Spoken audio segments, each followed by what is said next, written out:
संयुक्त किसान मोर्चाचे आणि चालू असलेल्या कृषी आंदोलनाचे नेते राकेश टिकैत यांचं एक अफलातून ट्विट समोर आलं आणि ज्याची आता चर्चा आहे. अमेरिकेचे राष्ट्राध्यक्ष जो बायडन यांना त्यांनी ट्विट केलं आणि त्याच्यामध्ये त्यांनी असं सांगितलं की हे जे कृषी आंदोलन चालू आहे भारतामध्ये याच्यावरती तुम्हीच आता मोदींना काहीतरी खडे बोल सुनवा. इतकी आश्चर्याची गोष्ट आहे की 26 नोव्हेंबरला हे आंदोलन सुरू झालं. आता ह्या 26 तारखेला त्याला 10 महिने पूर्ण झाले.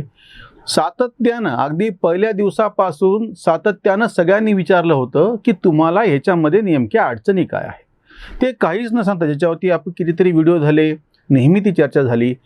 कानून वापस लो, बाकी काही सांगायचं नाही. काले कानून वापस लो म्हणजे आता त्याच्यानंतर सरकारने अजून एक पाऊल पुढे चालवून जेव्हा 11 बैठकांच्या फेऱ्या झाल्या सरकारी पातळीवरती. ठीक आहे, सरकारचा हेतू काय खरा खोटा बाजूला ठेवा. सर्वोच्च न्यायालयामध्ये जेव्हा हे प्रकरण गेलं म्हणजे एरवी प्रत्येक छोटी मोठी गोष्ट सर्वोच्च न्यायालयामध्ये देऊन त्याच्याकडून थपडा खाण्यामध्ये जे पुरोगामी स्वतःला धन्य मानतात ते पुरोगामी या विषयावर मात्र सर्वोच्च न्यायालयामध्ये आम्ही जाणार तर नाही सोडाच, पण त्यांनी नेमलेल्या समितीसमोर उपस्थित पण राहणार नाही. इतकी आतताई आणि वैचारिकदृष्ट्या काय म्हणता येईल त्याला अशी निगरगट्ट अशी भूमिका त्यांनी घेतली, निर्बुद्धपणाची भूमिका अशी घेतली की आम्ही त्यांच्यासमोर जाणारच नाही. या सर्वोच्च न्यायालयाने नेमलेल्या समितीचा अहवाल पण तो सादर झाला. आता ते सर्वोच्च न्यायालय ठरवेल त्याच्यावरती काय निर्णय घ्यायचा ते. तरीही हे इतकं सगळं झाल्याच्या नंतर म्हणजे सरकारी पातळीवरच्या 11च्या 11 सगळ्या फेऱ्या झाल्या, त्याच्यातून काही निष्पन्न ह्यांनी काढलं नाही. एकच मुद्दा, कानून वापस लो. न्यायालयाच्या पातळीवरती म्हणणं मांडायची संधी होती ती पण यांनी गमावली. अजून एक मुद्दा असतो की तुमचं आंदोलन लोकांपर्यंत पोहोचवण्यासाठी वेगवेगळे असे काहीतरी क्लुप्त्या लढवायच्या असतात किंवा असा एक मुद्दा त्या निमित्तानं लोकांसमोर न्यायचा असतो. 10 महिने म्हणजे 26 नोव्हेंबर 2020ला हे आंदोलन सुरू झालेलं आहे. आता 21 यायला लागले म्हणजे 26 सप्टेंबर म्हणजे 10 महिने पूर्ण, 2 महिन्यामध्ये आता त्याला वर्ष पूर्ण होईल. या 10 महिन्यामध्ये पूर्ण भारतभर तुमच्या आंदोलनाचा संदेश पोहोचवण्यासाठी यांनी काय केलं? काही नाही. फक्त निवडणुका आल्या त्या ठिकाणी जाऊन प्रचार करायचा प्रयत्न केला. भाजपला मदत देऊ नका, राजकीय दृष्ट्या ते पण हत्यार वापरा. त्याच्यावरती जसं बाकीच्यांनी टीका करतात ते समजा आम्ही ती बाजूला ठेवू की तुमची राजकीय भूमिका काय आहे. तुम्हाला तुमच्या आंदोलनाला पोषक वाटत असेल तुम्ही जरूर भाजपचा पराभव व्हावा म्हणून प्रयत्न करा, तो एक भाग झाला. पण तुमच्या ज्या मागण्या होत्या कृषी आंदोलनाच्या ह्या 3 कृषी कायद्यांच्या संदर्भामध्ये जे तुम्ही रद्द करा म्हणता त्याच्यावरती तुम्ही काय जनजागृती केली? आश्चर्य म्हणजे जे सगळे पुरोगामी तेव्हा यांच्या भोवती गोळा झालेले होते, योगेंद्र यादवापासून सगळे, आनंद मौला कम्युनिस्ट होते, दर्शन पाल सिंग होते, बाकी ती सगळे गायब झाले. आता म्हणजे आता बाकी सगळे गायब होऊन म्हणजे पश्चिम बंगालच्या विशेषतः निवडणुकाच्या नंतर फक्त राकेश टिकैत समोर आहेत. फक्त त्यांचा आडमोठपणा आणि त्यांचे काही प्रवक्ते चौधरी पुष्पेंद्र सारखे समोर येतात आणि तेवढे 30 गोष्ट परत बोलत राहतात. बायडेन यांना ट्विट करण्याचं कारण काय? याच्यामध्ये अमेरिकेचा संबंध आला कुठे? म्हणजे तुम्ही एकीकडे टीका करत असताना अदानी अंबानी को काय खेती बेच दोगे क्या वगैरे वगैरे अर्वाच्य विधानं करता, मग त्याच अदानी अंबानीचं तुमच्या दृष्टीनं म्हणजे हे जे पुरोगामी जेही टीका करतात नेमक्या त्या सगळ्याचा जागतिक पातळीवरचा सगळ्यात मोठा पक्षधर कोण आहे तर अमेरिका. भांडवलशाहाचा सगळ्या ह्यांच्या दृष्टीनं, बाकीचं प्रत्यक्षामध्ये त्याची चर्चा काय करायची ती वेगळी ठेवून, या सगळ्या पुरोगाम्यांच्या दृष्टीनं सगळ्यात मोठा शत्रू कोण आहे? भांडवलवादी अमेरिका. आणि तुम्ही त्या अमेरिकेच्या राष्ट्राध्यक्षाला ट्विट करायला लागलात आणि त्याला सांगालात की तुम्ही हे मोदीला समजून सांगा म्हणून. अरे बाबा, त्याचा ह्याच्याशी पहिली गोष्ट काय संबंध? दुसरी गोष्ट म्हणजे ज्या अमेरिकेमध्ये मुक्त बाजारपेठ आहे, व्यापार आहे, खुला, सरकारी खरेदी वगैरे प्रकरण तिथं नाही आहे. आणि तुमचं आंदोलन कशासाठी आहे? म्हणजे प्रत्यक्ष त्या कृषी कायद्यातले मुद्दे ठेवा बाजूला, एकतर MSP वरतीही बोलायला लागलेत आणि सरकारने खरेदी कशी कर, सरकारी हस्तक्षेप नको म्हणून 40 वर्षांपासून शेतकरी संघटना आणि बाकीच्या त्यांच्या समविचारी असलेले सगळे आंदोलन करत असताना हे मात्र आता आंदोलन काय करायला लागलेत की सरकारने खरेदी कशी केली पाहिजे. जेव्हा की सरकारने प्रत्यक्षामध्ये खरेदी केली MSP सव्वापट काहीतरी जी वाढून भेटली त्याच्याप्रमाणे प्रत्यक्ष खरेदी होऊन शेतकऱ्यांच्या खात्यामध्ये पैसे पण गेले.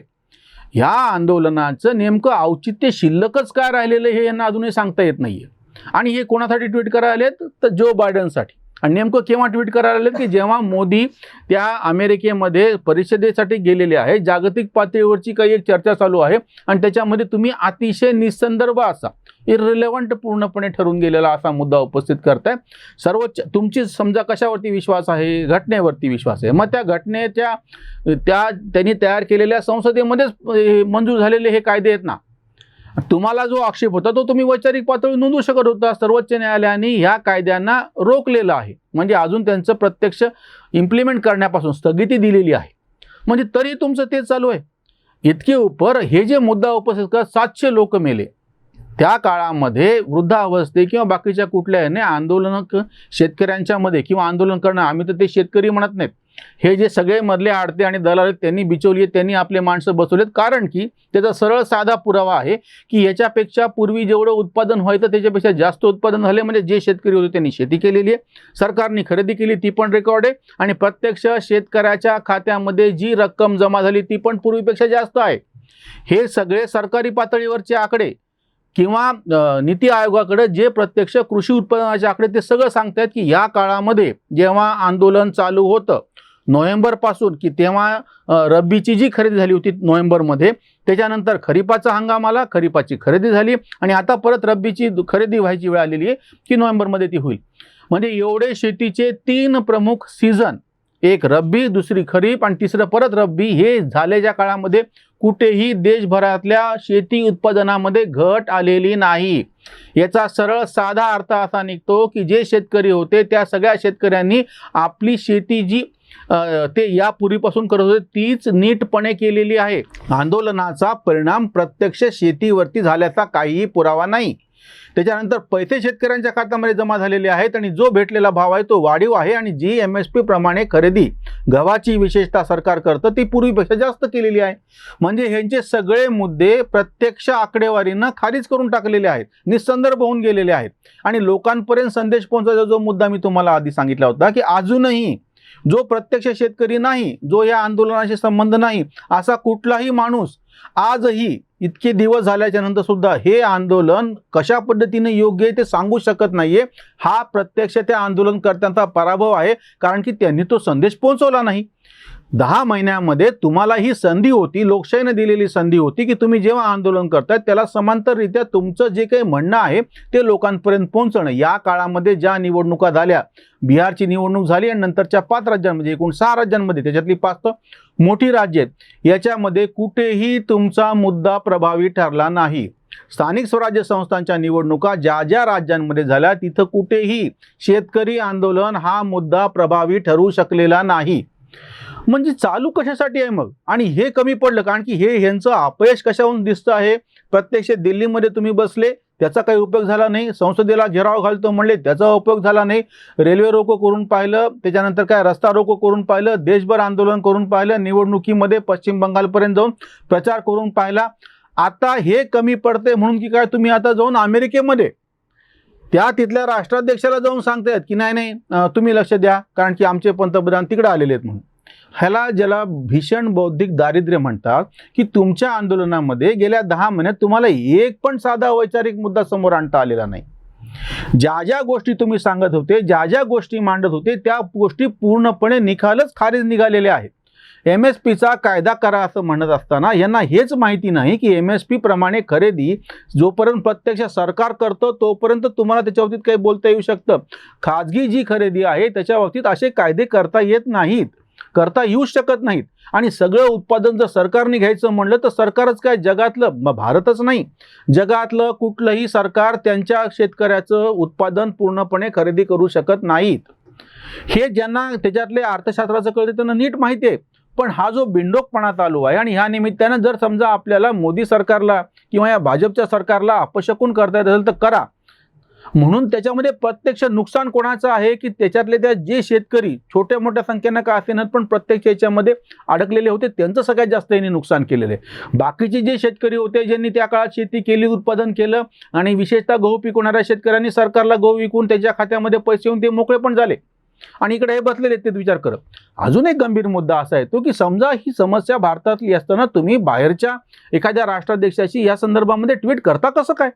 म्हणजे हे काय मुद्दा आहे की तुमचा प्रश्न आहे इथला, ठीक आहे, आपण ह्याच्यामधलं कोणाची बाजू बरोबर कोणाची बाजू चूक ह्याचा स्वतंत्रपणे विचार करू. त्याच्या आधी पण आम्ही व्हिडिओ केलेत, पुन्हा पण करू. पण काहीच कारण नसताना पूर्णपणे 100% भारताचा अंतर्गत विषय आहे आणि तुम्ही बोलताय कोणाला? अमेरिकेच्या राष्ट्राध्यक्षासाठी. बरं, अजून एक त्याच्यातला संयुक्त मुद्दा आहे की अमेरिका काही ज्याला कृषी उत्पादन जास्त करणारा देश आहे असं पण नाही.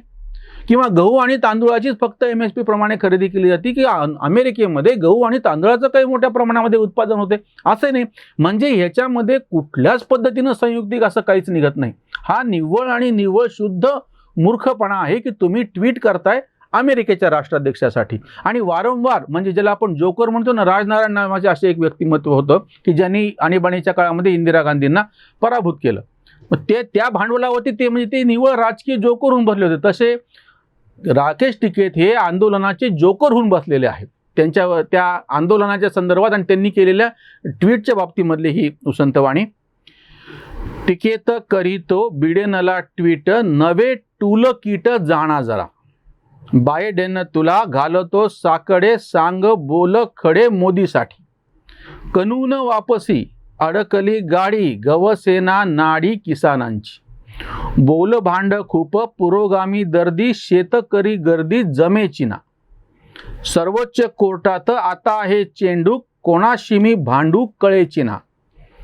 पत्रकार आता पाहतात टाळू, कुणासाठी गाळू अश्रू दोन. परक्या दाराशी घरचे भांडण, बुद्धीचे कांडण कांत म्हणे.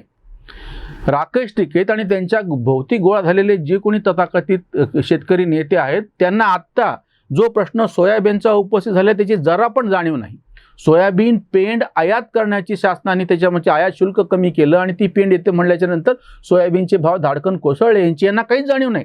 म्हणजे जी मूळ मागणी शेतकरी संघटनेची होती की आयात निर्यात धोरणामध्ये सातत्य नसल्यामुळे आमचं नुकसान होतं, तुम्ही अचानक भाव चढले की तुम्ही अशा पद्धतीनं आयातीला परवानगी देऊन आपल्याकडचे भाव पाडतात, म्हणजे तुमच्याकडचे शेतमालाचे भाव कृत्रिमरित्या पाडले जातात. हे जे सरकारी धोरण आहे त्याच्या विरोधामध्ये शेतकरी संघटना 40 वर्षापासून आवाज उठवत होती ना. आत्ता जे शेतकऱ्यांसाठी आंदोलन करतात, आत्ता जे दिल्लीच्या ह्याच्यावरती बसलेले हे जे सगळे दलाल, बिचोली आणि नौटंकी आहेत ना, त्यांना हे सांगणं आहे की तुम्हाला हा प्रश्न कळतोय का की जो आत्ता शेतकऱ्याच्या कळीचा आहे सोयाबीनचा, हे शेतकऱ्याचं आंदोलन किती आणि कशा पद्धतीनं बिनडोकपणे चाललेलं हे आपल्याला पुरावे आधी पण मिळाले होते. राकेश टिकैत यांच्या या ट्विटमुळे आंतरराष्ट्रीय पातळीवरचं जे काही टूलकिट प्रकरण चालू होतं ना भारताची बदनामी करायचं, त्याचा जणू काही हा किस्सा आहे. आणि कुमार केतकर ज्याचा आंतरराष्ट्रीय कट अशा नावानं जो काही उल्लेख करतात ना, हा आंतरराष्ट्रीय कट आहे. जरा ह्याचा कुमार केतकरांनी शोध घ्यावा की अशा पद्धतीनं विनाकारण भारताची बदनामी करायचं हे टूलकिट काय आहे.